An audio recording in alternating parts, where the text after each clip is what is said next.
یہ زمانہ جھوٹوں کا ہے، اس میں سچ کہاں سے آ گیا؟ یہی نا، اسی لیے تو چھوڑ دیا ڈاکو نے نا. ڈاکو نے کیا کہا؟ نہیں تم صحیح نہیں بول رہے ہو، چلا گیا. کیوں؟ یہ زمانہ ہی جھوٹا ہے، یہ جھوٹ پر ہی چل رہا ہے زمانہ. یعنی زمانے کے لوگ، زمانہ تو سب بہتر ہے، اللہ نے جس چیز کو پیدا کیا سب بہتر ہے، لیکن یہ جو ماحول چل رہا ہے جھوٹوں کا ماحول ہے، اس میں سچا کہاں سے آ گیا؟ اس لیے تو چھوڑ دیا. نہیں تو کیوں چھوڑتا؟ کہا نہیں تم صحیح نہیں بول رہے ہو، یعنی سچ بولا جا رہا ہے تو کہا تم جھوٹ بول رہے ہو. چلا گیا. ایک اور آیا، اس نے بھی یہی کہا ہاں میرے پاس ہے، اور کہاں ہے وہ بھی بتا دیا، کتنا ہے وہ بھی بتا دیا، سیلا کس نے وہ بھی بتا دیا. پھر وہ چلا گیا، پھر آیا، پھر گیا، پھر آیا، پھر گیا. تمام قافلے لوٹ لیے گئے. سردار کے پاس آیا گیا. سردار کیسے کہنے لگا بتاؤ تو صحیح، سب کے مال سب کو تقسیم کرنے لگا. تو ایک شخص، ایک ڈاکو آ کر کہا، ایک بڑا الگ ماجرا میں نے اپنے کانوں سے سن لیا اور دیکھ لیا. کہا کیا بات ہے؟ کہا اس لیے ایک چھوٹا سا بچہ ہے، میں نے اس کے پاس جا کر کہا اے بچے یہ بتاؤ کہ تمہارے پاس کچھ ہے؟ تو اس نے کہا ہاں میرے پاس ہے. کہا کہاں ہے؟ کہا بغل میں. کہا کیا ہے؟ کہا 40 اشرفیہ ہے. کہا کس نے سلا؟ کہا ماں نے سلا. یہ ساری باتیں کہا تو میں نے اسے چھوڑ دیا. دوسرا تیسرا چوتھا سب یہی بات کہنے لگے. میں نے بھی پوچھا، مجھے بھی جواب ایسے ہی آئی ہے. اتنا کہنا تھا. اس ڈاکو نے کہا جو مین سردار تھا، بدوی کہتے ہیں کہ جاؤ اور اس بچے کو بلا کر لے کر آؤ. جیسے ہی سرکار غوث پاک کے بارگاہ میں وہ ڈاکو کے جو ساتھی ہوتے ہیں وہ آ کر پوچھتے ہیں یہ بتاؤ کہ تم نے اس وقت جو کہا تھا ابھی کہتے ہو؟ کیونکہ اب تو لوٹتے ہوئے دیکھ لیا نا، اب لوٹتے ہوئے دیکھ لیا نا، اب نہیں بتائے گا ہو سکے تو. کہا جو میں پہلے کہتا تھا وہ آج بھی بول رہا ہوں، اور جس کے سامنے لے کر جاؤ گے وہاں بھی بولوں گا. کہا بول دے گا؟ ہاں بول دوں گا. کہا چلو میرے ساتھ. لے کر آیا. کہاں لے کر آیا؟ جو سردار ہیں ڈاکوؤں کا، جب اس کے پاس لے کر آیا، آنے کے بعد کہتا ہے کہ ڈاکو جو سردار ہے، ڈاکو کا سردار ہے، وہ کہتا ہے اے بچے یہ بتاؤ کہ تم نے جو ان سے کہا ہے یہ سچ ہے؟ کہا ہاں میں سچ ہی بول رہا ہوں کہ میرے بغل میں 40 اشرفیہ سلے ہوئے ہیں جو میری ماں نے سل کر رکھا ہے. اتنا کہہ رہا تھا. ڈاکو کہتے تلاش کرو. جیسے تلاش کیا گیا، اشرفیہ گنتی کی گئی 40 ہی تھی، کم نہ تھے، 40 ہی تھے. اگر بولنے والے بول دیتے کم ہی بتا دیتے کہ کم چلا جائے گا، لیکن آپ نے کہا 40 ہے. جب گنتی کیا گیا 40، ڈاکو ہکا بکا رہ گیا. سب کے سب پریشان ہو گئے. چھوٹا سا بچہ ہے، کیا تربیت پائی ہوگی، اور کیوں نہ ہو نواسہ رسول ہے. اور جو نواسہ رسول ہوتا ہے، جو حقیقی سید ہوتا ہے، وہ جھوٹا نہیں ہوتا ہے، وہ سچا ہوتا ہے. جیسے ہی اس ڈاکو نے کہا یہ 40 اشرفیہ تم نے رکھا، اگر تم جھوٹ بول دیتے تمہارے یہ اشرفیہ بچ جاتے، تم بچا لیتے. کہا اے ڈاکو صاحب بچانے سے کیا فائدہ، جب ماں سے وفا کیا تھا اس وفا میں خیانت داری کر دوں، ماں سے جو وعدہ کیا تھا اس وعدہ کے خلاف چلا جاؤں. ماں نے کہا تھا بیٹا جھوٹ مت بولنا، تو میں کیسے جھوٹ بول دوں؟ اشرفیہ سے زیادہ قیمتی میری ماں کی باتیں، میری ماں کی باتیں ہیں. ماں سے دعا کروایا کرو. میں بار بار کہتا ہوں ماں سے دعا کروایا کرو. پیروں کے چکر میں مت پڑو. پیر صاحب کے لیے حدیث میں یہ نہیں ہے کہ پیر صاحب کے قدم کے نیچے جنت ہے، یہ نہیں کہا گیا ہے، یہ نہیں کہا گیا ہے پیر صاحب جنت کے دروازے ہیں. اگر حدیث نے یہ ضرور کہا ہے کہ ماں کے قدم کے نیچے جنت ہے، باپ جنت کا دروازہ ہے، یہ ضرور کہا گیا ہے. پیر صاحب کے لیے نہیں کہا گیا ہے. پیر صاحب کی خدمت کرو ٹھیک ہے، بس اس لیے خدمت کرو کہ میں جو نیکیاں کرتا ہوں پیر صاحب کے وسیلے سے رب قبول فرما لے. ایسا نہیں ہے پیر مرید ہو گئے اب سارا معاملہ جیسا بھی ہو بس پیر صاحب پیر صاحب پیر صاحب. تو پھر جان لیجئے نہ تو ایسا مرید بھی کامیاب ہوتا ہے، نہ ایسا پیر بھی کامیاب ہوتا ہے. سمجھ رہے ہیں نا؟ بڑی نفسی کا عالم ہوگا وہاں، کوئی کسی کا پوچھنے والا نہیں ہوگا. سمجھیے اس چیز کو، اپنے اعمال کی خود ہی درستگی کیجیے. اگر کہیں کچی رہ جائے، کہیں کمی بیشی رہ جائے تو اپنی ماں کی بارگاہ میں آئیے، ان سے دعا کیجیے. پیر کے قدم کو بعد میں چومیے گا، پہلے ماں کے قدم کو چومنے کی کوشش کیجیے. پیر کے ہاتھ کو بعد میں چومیے گا، پہلے ماں کے ہاتھ کو چومنے کی کوشش کیجیے. پیر کے بارگاہ میں با ادب کھڑے ہونے سے پہلے باپ کی بارگاہ میں با ادب کھڑے ہونے کی کوشش کیجیے. یاد رکھیے گا اگر ایسا آپ نے کیا تو حدیث صحیح ہے کہ باپ جنت کا دروازہ ہے، ماں کے قدم کے نیچے جنت ہے. مریے گا دروازہ بھی کھولے گا اور جنت کے حقدار بھی آپ ہوتے ہوئے نظر آئیں گے. اس لیے ماں باپ کی خدمت کیجیے. سرکار غوث پاک نے یہ تعلیم دی ہے. اس واقعہ کو بیان کرنا کوئی ضروری نہیں ہے، سب لوگ کو یاد ہے، معلوم ہے مجھے، لیکن تعلیم تو دیکھیے. سرکار غوث پاک کی تعلیم کیا ہے؟ آپ نے تعلیم کیا دی؟ تعلیمات غوث پاک کیا ہے؟ تعلیمات غوث پاک یہ ہے کہ کوئی بھی معاملہ ہو، جیسے بھی معاملہ ہو، لیکن جھوٹ کبھی مت بولنا۔ ہمیں تو ہر وقت جھوٹ بولنے آتا ہے، ہر وقت جھوٹ بولتے ہیں، چاہے وہ دکان میں ہو، چاہے وہ بزنس میں ہو، چاہے وہ لوگوں کے ساتھ ہو، چاہے کہیں بھی ہو، دریک جھوٹ بولتے ہیں، دریک جھوٹ بولتے ہیں۔ نہیں، جھوٹ سے بچنے کی کوشش کیجئے، یہ تعلیمات غوث پاک ہے۔ ڈاکو کے سامنے آپ نے سچ کہہ دیا، ڈاکو بھی کہتا ہے کہ کیسا پیارا بچہ ہے، اگر جھوٹ بول دیتا تو بچ جاتا، یہ سچ بول رہا ہے۔ اور پھر سچ کی برکت کیا رہی؟ آپ کہتے ہوں گے کہ جھوٹ بولنے سے بزنس میں بڑا فائدہ ہوتا ہے، میں ہرگز اس چیز کو نہیں مانتا، ہرگز نہیں مانتا۔ سچ بولیں گے اللہ رب العزت اس سے حلال بھی کمائی قرار دے دیا جائے گا، اور اللہ رب العزت اس میں برکت بھی عطا فرمائے گا۔ برکت کتنی بڑی برکت تھی، کتنی بڑی برکت کہ وہ لوگ سرکار غوث پاک کے قدموں میں گر گئے، اور گرنے کے بعد کہتے ہیں ابھی 18 سال کی عمر ہے، ابھی نوجوانی کے دہلیز پہ قدم رکھ رہے ہیں۔ سرکار غوث پاک نے جیسے ہی کہا ماں سے وعدہ کیا ہوں، ماں نے کہا ہے بیٹا جھوٹ مت بولنا، تمام کے تمام جتنے ڈاکو تھے قدم میں گر گئے اور کہنے لگے ایسا سچا بچہ میں نے کبھی نہیں دیکھا ہے اور نہ کبھی دیکھ پاؤں گا، اگر یہ مل گیا ہے تو آپ ہی پر میں توبہ استغفار کرتا ہوں، آج سے میں ڈاکہ زنی نہیں کروں گا بلکہ لوگوں کی مدد کرتا ہوا نظر آؤں گا۔ یہ کیا ہے؟ یہ سچ کی برکت ہے۔ تو سچ کا دامن اپنے ہاتھ سے جانے نہ دیں، سمجھ رہے ہیں؟ اور ماں باپ کی خدمت کرنے کی کوشش کریں۔ ماں باپ کوئی کسی کی دعا جلدی آپ کے لیے قبول نہیں ہوگی، لیکن ماں اگر ہاتھ اٹھا دیا، ماں اگر ہاتھ اٹھا دی تو یقیناً اللہ رب العزت دعا قبول فرمانے والا ہے، ضرور دعا قبول فرمانے والا ہے۔ یاد رکھنا ماں کا مقام ایسا مقام ہے، ایسا مقام ہے کہ خود ایک صحابی نبی پاک صلی اللہ تعالی علیہ وسلم کی بارگاہ میں حاضر ہو کر کہنے لگے یا رسول اللہ صلی اللہ تعالی علیہ وسلم، میں نے منت مان لی ہے کہ میں جنت کے چوکھٹ کو چوم رہا ہوں، میں جنت کے چوکھٹ کو چوموں گا، میں نے منت مانی ہے، میرا کام ہو گیا ہے، اب جب تک مروں گا نہیں تو جنت جاؤں گا کیسے، اور جب جنت جاؤں گا نہیں تو چوکھٹ کو چوموں گا کیسے؟ اور منت کو پورے کرنے کے لیے زندہ ہونا ضروری ہے، جو زندہ رہتا ہے وہی منت کو پورا کرے گا، مرنے کے بعد تو منت بھی ختم ہو جایا کرتے ہیں۔ نبی پاک صلی اللہ تعالیٰ علیہ وسلم نے ارشاد فرمایا اے میرے صحابی جاؤ ماں کے قدم کو چوم لینا، تمہاری منت پوری ہو جائے گی۔ کیوں کہا؟ اس لیے کہا کہ ماں کے قدموں کے نیچے جنت۔ وہ صحابی کہتے یا رسول اللہ میری ماں نہیں ہے، میری ماں نہیں ہے، میری ماں انتقال کر گئی ہے۔ میرے مصطفیٰ فرماتے ہیں اے میرے صحابی اگر تیری ماں نہیں ہے تو جاؤ ماں کے قبر پہ اور پیتانی جانب ماں کے قدم کو چوم لینا، گویا کہ تم نے جنت کو چوم لیا۔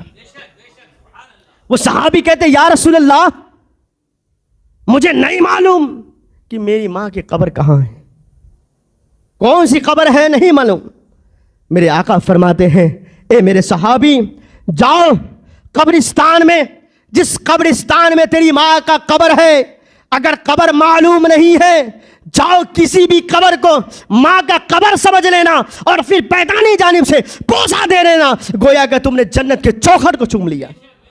صحابی کہتے یا رسول اللہ مجھے تو یہ بھی نہیں معلوم کہ قبرستان کون سا ہے، قبرستان کون سا یہ بھی نہیں معلوم۔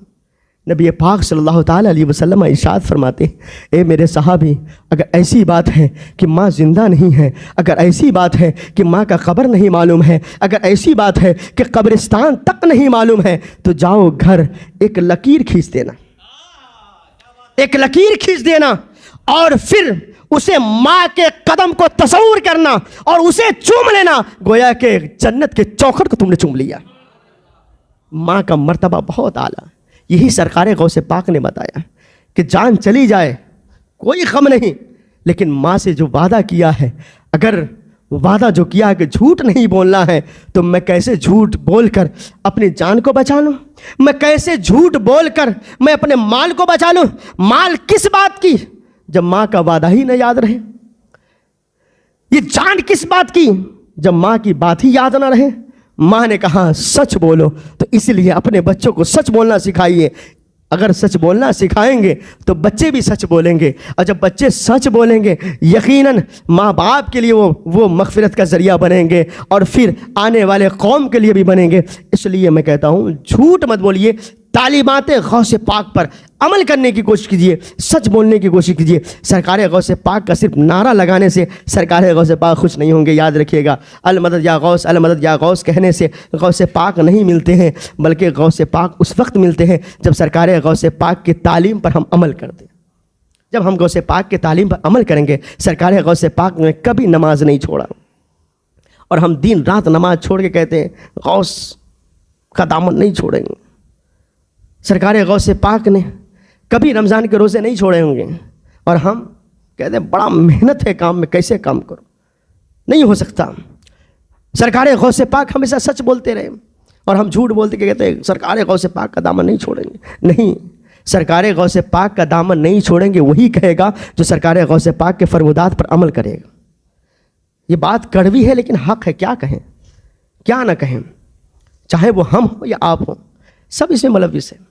اللہ رب العزت سرکار غوث پاک کے صدقے میں ہمیں صحیح راہ چلنے کی توفیق عطا فرمائے.